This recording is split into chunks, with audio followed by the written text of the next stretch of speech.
Hello and welcome to Insights. This is Hari Kumar. A few days ago, Infosys founder and widely respected personality, Mr. Narayana Murthy, made a comment that Indian youth needs to work at least 70 hours a week. He was speaking to his former colleague and friend, Mr. Mohandas Pai, in a podcast. The words of Mr. Narayana Murthy created a splash in Indian media. It sparked a debate also. Many supported Mr. Narayana Murthy, especially industrialists. Their argument was based on the intention of Mr. Murthy. They pointed out that Mr. Murthy was not demanding making 70-hour work week mandatory.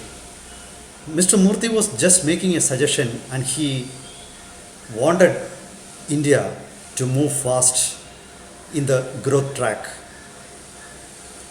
But many more opposed him. They pointed out that no scientific study in the world, including those conducted in the United Kingdom where Mr. Murthy's son-in-law is the Prime Minister and the United Arab Emirates have proved that long work hours will naturally bring in progress. Progress is the result, or economic growth is the result of a set of factors, of which discipline as well as long work hours may contribute, but these are not two major factors worth mentioning and emulating. That was what they say. Let us discuss these two arguments. Mr. Murthy, during his conversation, to buttress his point, had cited the examples of Japan and Germany. While analyzing, I would go to that part first and then we'll come to the 70-hour work week suggestion and its impact at the workplace and society. First of all, let me say that I don't think the examples of Japan and Germany are relevant in the Indian context. Why? The reason is simple. Japan and Germany were already developed economies by the Second World War. So, you should not compare Japan and Germany with India, which was under British rule and exploitation. Japan and Germany had a skilled workforce. Not everybody was dead after Second World War. It is true, both Japan and Germany suffered hugely, but doesn't mean that they were completely razed to ground. They needed to be rebuilt, not start anew. But India had to start anew. India was under British rule for 200 years, not 1 or 2 years. And both these countries had to build. Unlike Japan and Germany, India had to build right from the scratch. So, comparison between India and Germany, right from the pre-World War days, are not much relevant. Second factor is post-World War era. During the post-World War era, the allies, that is consisting of United States, France and United Kingdom, pumped in huge funds for the development of Japan and Germany. On the other hand, Soviet Union, which was also part of allies during the Second World War, they also helped in a major way for the reconstruction of Japan and part of Germany, which was East Germany under Soviet control. Two new blocs emerged in the world after World War II.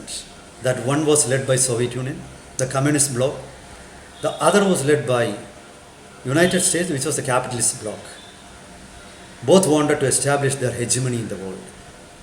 And So they wanted to keep Japan and Germany under their wings. They knew that if Japan and Germany were left to rot, there will be huge public unrest. Both were afraid that the other will gain influence because both blocs wanted to control the world. So what happened is that in 1950s, Japan started innovating with the help of United States. Their workforce was skilled. They already had a skilled workforce, and they further incorporated technology. From 1960s, almost 10 years is considered to be the golden era of Japan. This was brought in by the policy change in Japanese government, implemented by the then Japanese government with the help of allies, United States. Funds to the tune of 15 billion US dollar. Don't compare 15 billion US dollars at present with the 15 billions in 1950s. It was a huge amount. So that was pumped in to Japan, and that made capital available for industrialists. This helped industrialists to start new businesses.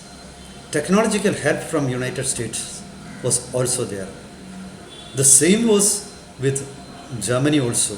I forgot a plan. There was a plan which was drafted by the then US State Secretary. I think the name is Marshall Plan. That also helped Germany to grow fast. Germany was under the control of different countries. There were different zones under the control. East Germany was under Soviet influence. West Germany had parts under the influence of United States, France, and United Kingdom. The major factor that helped Germany was the rejuvenation of market. Free market was established. The same happened in Japan also. So when free market came, the bottlenecks disappeared. The bureaucratic red tapes disappeared. That was one major aspect. And the empowerment of German currency was also another major aspect. German currency had lost its value earlier. A new currency was launched by the Allies. And I have read that after the new currency came into existence, shelves of supermarkets and shops in Germany were filled overnight. People regained their faith in their currency. So new investments were made. This all helped Germany to grow. The same happened with Japan. But always remember that the Japan and Germany were countries with a very less population compared to India. That might have helped them in a great way. So comparing Japan with a population of around 12 crore and Germany with a population of say less than 10 crore, with India with a current population of 140 crore is not advisable at all. The realities in India are different. Of course, as Narayana Murthy himself had said, there are many factors like bureaucratic red tape, like the corruption in India, and the slow progress of projects, the lack of skilled workforce, the need for improving literacy rates are all important for India to progress. If we if we factor in all those areas, what India needs is a comprehensive plan. Japan and Germany's progress, political stability after their World War II also played a great role. Similarly, India also needs, and luckily India has political stability at present. So it is not long work hours Long work comparing Germany and Japan with India is like comparing apples to oranges. We need apples to apples comparison. These are the factors that we need to consider while thinking about or while planning a huge forward leap. Indian economy is currently estimated to be worth rupee or US dollar 3.75 trillion. The economies of Japan and Germany are worth 4.2 to 4.3 trillion US dollars. India will naturally surpass the economies of Japan and Germany in a couple of years. So there is no need for India to emulate the examples of Japan and Germany. The fact is that Japan and Germany enjoyed fast growth for around 2 decades. However, after 1990s, especially after 2000, both economies are stagnated. So why should India emulate the example of Japan and Germany's stagnated economy? And coming to the second part of Mr. Narayana Murthy's suggestion, long work hours at office will upset work-life balance. There is a saying in the West that all work and no play makes Japs dull boys. The original saying was Jack, but here it is Japs. So all work and no play has not helped Japan. In fact, Japan is now trying to reduce work hours. A couple of years ago, there was a suicide in a major Japanese corporate, which caused a furore in Japan, and government intervened. Many countries are now trying to reduce work hours. Long work hours at the office will upset families, and there will be chaos in the society. And many countries have realized this. Many studies have realized that. Many countries are now planning to have 4.5 or 4-day week. So when world is trying to reduce work hours, if India tries to increase its work hours, India will become like Germany and Japan, not in progress but in stagnation, because the huge aged population will start surfacing in India. India doesn't have the resources or social security schemes to help them. Remember, it is the young population of India which is our advantage. If we increase the work hours, it will have a chain reaction, and it will eventually, we will also share an aged population, and we will have upset families. We will have, like Japan, we will have a lot of suicides. Already India has very high suicide rates in many areas like Kerala. So this is not an advisable example, and don't think that long work hours will naturally catapult India to progress. These are all hypotheses, certain hypotheses.